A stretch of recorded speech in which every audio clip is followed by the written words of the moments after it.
I'm Brian Fowler, president of Blind Creek Resources Limited, listed on the TSX Venture Exchange, ticker symbol BCK. Blind Creek is focused in the Yukon, Northwest Territories, and British Columbia. The company's key property is the Blend Project, one of the largest undeveloped lead zinc silver deposits in Western Canada, plus plans to advance the recently acquired, fully permitted historic engineer gold mine in the Atlan District of Northwestern BC. Check us out at blindcreekresources.com. Welcome to the Goddard Report. Comments made on the Goddard Report and TalkDigitalNetwork.com are an expression of opinion only. Here is Jim Goddard. My guest is Jordan Bateman. He's the Communications Director for the Independent Contractors and Business Association. Welcome back to the show, Jordan. Hey, thanks for having me, Jim. The BC Liberal Leadership Race, is it a snooze fest or is it something interesting from your point of view? Well, I think there's a few checks against it as far as it being an exciting race at this point. First of all, it's taking forever. I mean, we're talking about a vote that's going to happen February 2nd and 3rd. That is a long way off. So it's hard to kind of build that excitement and momentum this early on. And then, the field has been, they're all still trying to find their feet. This is very different than the 2011 race where you were running to replace the sitting premier, so the winner would automatically become the premier of British Columbia. When you're running to be opposition leader, when you're running after a kind of, I was going to say an election loss, although I guess they technically won the election, but, after losing power, obviously the party's in a little bit different state than they were, when they were in power. So all these things have kind of combined to make it a bit of a snooze fest to start, but, the first candidate's dropped out, so now I guess we'll get to see, what happens next. Well, the name Diane Watts jumps out. She was a very popular mayor in Surrey and perhaps is really recognized around the province as well. Yeah. It all depends on what, as a BC Liberal member, and remember BC Liberal members are the only ones voting on this, it all depends on what they're looking for in a candidate. If it comes down to name recognition and winnability, Diane Watts may be the candidate of choice. Obviously very well liked by the media, certainly has gotten lots of good press there. No roots really in the party itself, but trying to dig them, trying to find them. So if it's about winnability, she may win. Conversely, though, if it's about ideas, that opens the door for someone like Sam Sullivan or Todd Stone.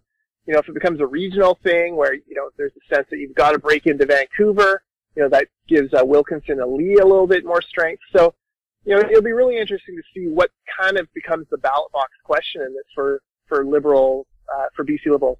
My bet is the ballot box question will be winnability. Who can stand up to John Horgan in a televised debate? Who can beat him at the polling station next time? Because, one thing about BC Liberals is, they're incredibly pragmatic. You don't hold together a coalition of, federal Conservatives and federal Liberals for as long as the BC Liberals have, without it being about the pragmatism of keeping the NDP out of power. Perhaps if the BC Liberals wanted to be more accurately named, they should call themselves anybody but the NDP. Yeah, I mean, that's the way it's been since W.A.C. Bennett and the Socreds in the 50s and 60s, right? There's always been that free enterprise party, that center-right party that has been there to stand up against the NDP. This is one of the undercurrents in the race is, the sense that Christy Clark was more of a federal Liberal, although, anyone who saw her with Stephen Harper would wonder if that was really true. And we all remember the time Preston Manning came to visit the legislature and Premier Clark almost picked him up and carried him around like the Stanley Cup. She was so happy to see him and get that conservative street cred. But, there's this whole sense that, maybe it's a conservative's turn to lead the party. That said, two of the conservatives in the race, Mike Bernier, he dropped out. And Mike Lee, a federal conservative, he kind of made a very unconservative statement the other day by coming out against Uber and ride sharing. So, that's all still settling out as all these candidates try to do the calculus as to how they can win enough points to become the leader. What's been the feeling of the Independent Contractors and Business Association about how business is being dealt with by the NDP so far? Well, we're very nervous. We're seeing a lot of investment leave the province. We recently submitted our, annual submission to the BC budget process. We talked a lot about the need to get to yes on major projects, but also to stick to yes.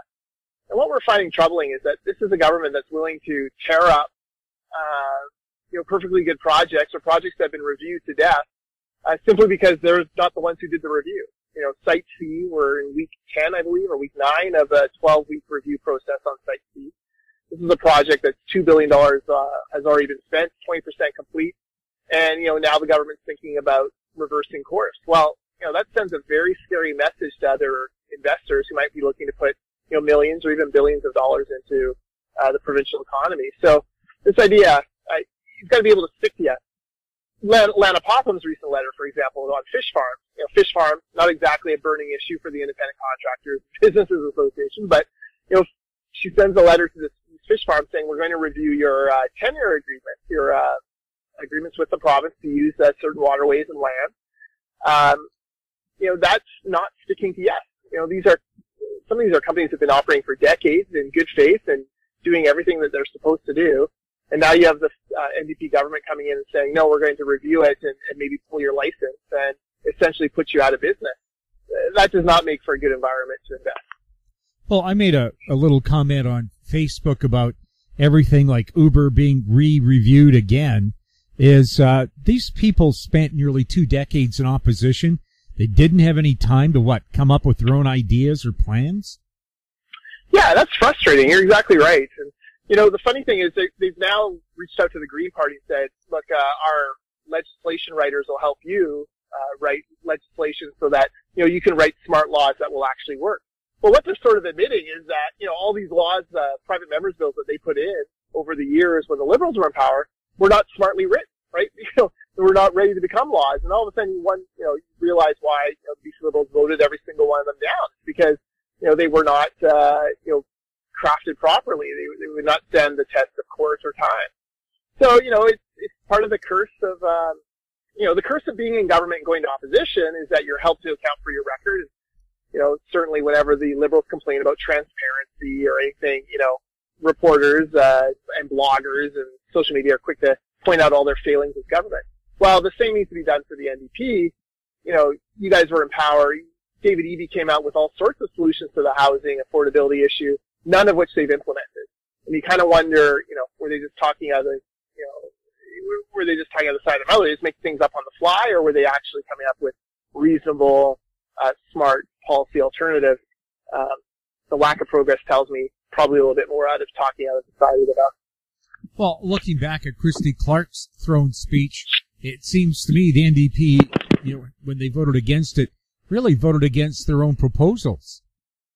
Yeah, precisely. They'll, when the Liberals come back and say, oh, we can't support whatever, subsidized childcare, the NDP will say, oh, you voted for that in your throne speech. Well, the Liberals should stand right up and say, yeah, you voted against it, so what do you stand for?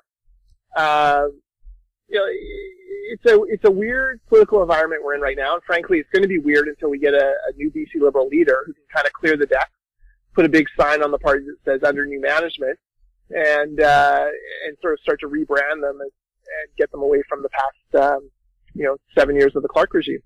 Have you heard any reports on what Christy Clark plans to do?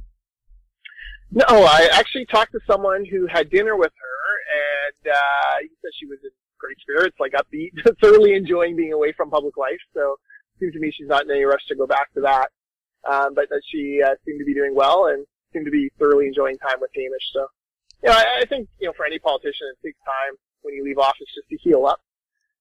You take a lot of wounds, you sacrifice a lot of time and energy to be in public service. So whoever you are, just having that time out after to rest and recuperate must seem like a real relief. We'll have more with Jordan Bateman right after the break. Arctic Star Exploration, operated by a team of proven mine finders, is focused on diamonds in Finland and the Northwest Territories of Canada. A work program is planned for our Finland property that contains diamond-bearing kimberlite. Arctic Star trades on the TSX Venture Exchange, symbol ADD, and the Frankfurt Exchange, symbol 82A1. Please visit our website at arcticstar.ca or call us at 604-689-1799. I'm Bill McWilliam, president of Cascadero Copper, CCD on the TSX Venture Exchange. Cesium is one of the world's rarest metals with a growing industrial demand. Drilling is underway on our Tehran property in Argentina to prove up a cesium resource. Cascadero's patent-pending leach process has the potential to make Cascadero the lowest cost supplier of cesium in the world. Visit our website, cascadero.com, or phone us at 604-924-5504. Welcome back. We're speaking with Jordan Bateman. Jordan, it looks like the Trudeau government is backing away now from a lot of their proposed changes to the taxation of small businesses. Do you think they were surprised by the hue and cry against their proposals, or was it just a trial balloon? Oh, I think they were shocked by the pushback from the small business group. And I think it showed just how out of touch they are with small business in general.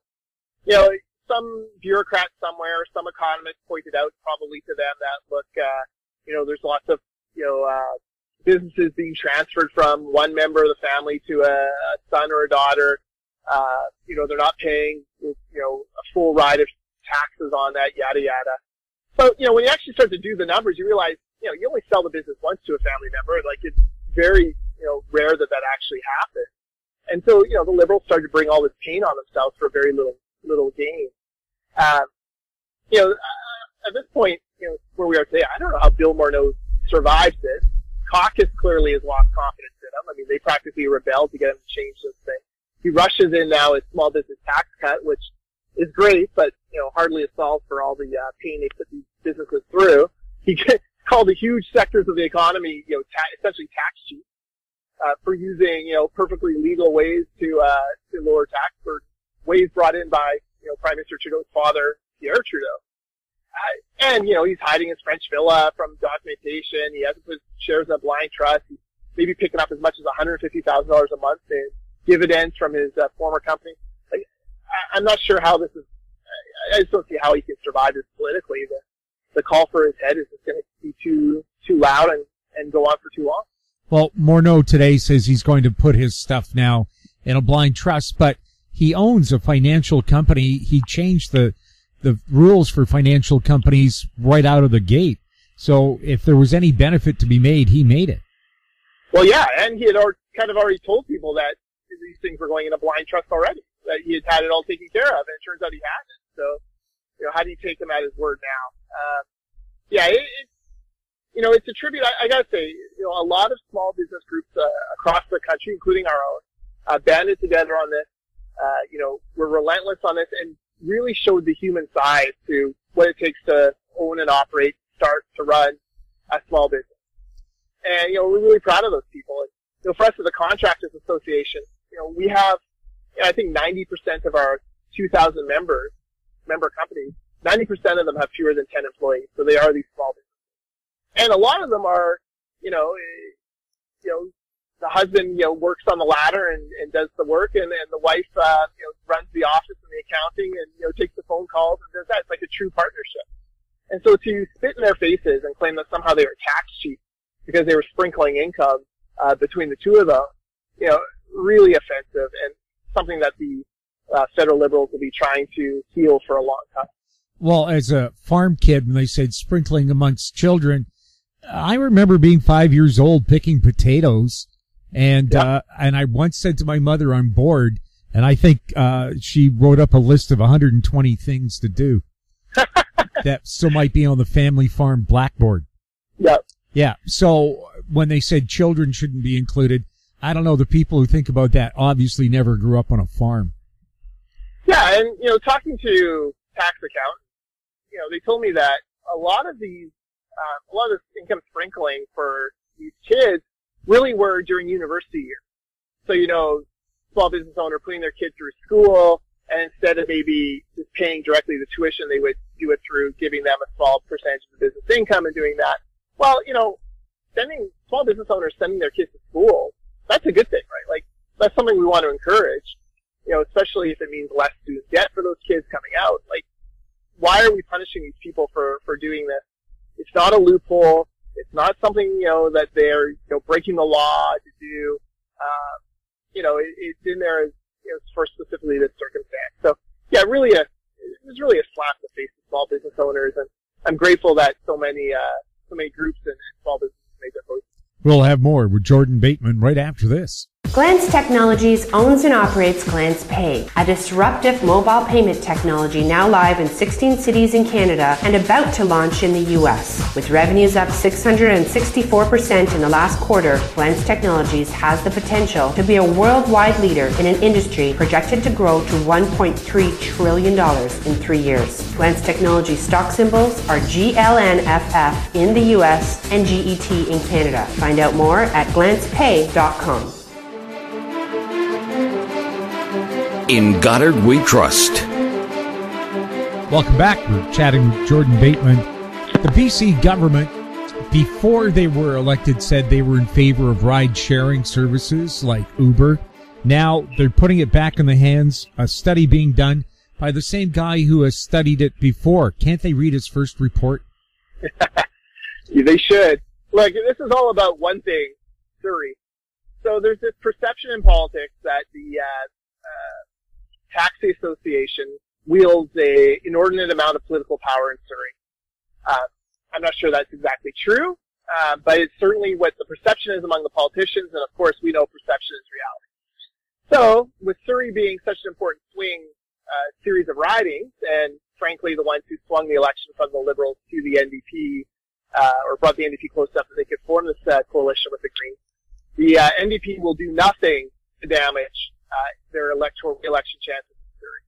Now, I would argue, this is someone who lives in Langley, right next to Surrey, and has, he's faced many of the same challenges as Surrey. I would argue it was more about a lack of hospital facilities, a lack of schools, and those Port Man tolls. That was more what drove voters to the NDP. But, if they believe that Uber is part of it, that explains why the NDP are so reluctant to bring it in.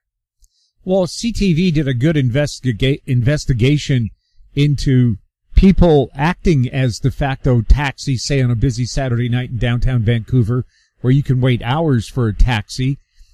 It seems like there is a need for extra service against when we have peak times, or when we have 3 cruise ships show up and dump 10,000 of your closest friends on the streets of downtown Vancouver.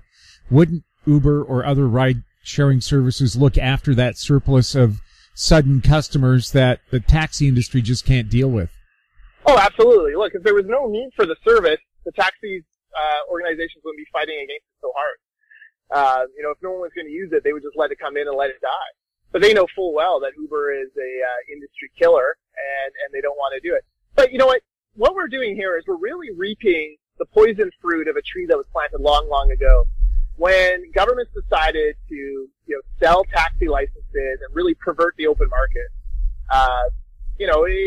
it created this mess now for us today. And now you've got all these people who are heavily invested in buying these taxi licenses. Government sold them to them. And now, they're complaining that, they're not going to get their fair value for the deal. So now we have to pervert the market yet again to save the first market perversion. I do wonder, if the buggy whip industry back, 100 and something years ago had better political lobbyists, I do wonder if we'd all be forced to still buy buggy whips to go with our brand new Priuses. Well, I think the law is still on the books that if you own an automobile, a motorized carriage, you're supposed to have somebody at night walk with a red lantern 20 feet in front of you. Well, you got to make sure you can see where you're going. Well, yeah. I mean, they don't take these laws off the books. They just ignore them. What about the black eye for Vancouver being the only major city in North America that doesn't have ride sharing? Well, I think it's funny that a group of, or a city that so desperately wants the green economy, wants the tech economy to locate here. I think it's funny that any tech CEO or entrepreneur gets off an airplane, puts on their Uber app and gets a message saying, sorry, Uber's not available here. Like, what kind of message is that sending? Right? Like, we want your tech dollars, but, don't do anything too disruptive to, any other industry or we're going to have to ban you. It's embarrassing. It flies in the face of the kind of brand that Vancouver's trying to do. But again, it comes back to these taxi guys having, given a lot of money and having a lot of power and clout. Not the least of which with Jeff Meggs, the chief of staff to the premier, former Vancouver councillor. And now we're kind of locked in limbo and wondering, anyone who's used Uber anywhere else raves about it, loves it, but there's a whole generation of Vancouver people who haven't had the chance. And what about autonomous cars? I don't even know if they're legal here. In San Francisco, that's how Google moves their staff around, is with self-driving cars. Could they do that here? Yeah, well, that's probably the next big challenge, right? Like, the next big disruptor. How will that look? What kind of laws need to be on the book? How do you ensure those? 40 years from now, it's entirely possible that, people won't buy their own cars. They'll buy essentially shares in cars that come and pick them up and drive them where they want to go. Like, you won't take your kids to school anymore because, the car will arrive at such a time and whisk them off to school for you. So that's a huge disruptive change. It's something that governments do not manage well, is big technological or disruptive change. So God only knows what that'll look like. Well, Tokyo hopes to have robot cabs by the time they host the Olympics in a couple of years. Yeah, only Tokyo. But, just what the world needs, robot cabs. Well, first Tokyo, then the world. Yeah, it'll be everywhere. Jordan, thank you so much for chatting with us. Hey, thanks, Travis. My guest has been Jordan Bateman, Communications Director for the Independent Contractors and Business Association. Their website, icba.ca. Thank you so much for listening to the show. I'm Jim Goddard. If you have any questions for our guests or the program, you can send them to info@howstreet.com. Comments made on the Goddard Report and TalkDigitalNetwork.com are an expression of opinion only. The Goddard Report is available online and mobile at TalkDigitalNetwork.com. The Goddard Report is a production of How Street Media Incorporated.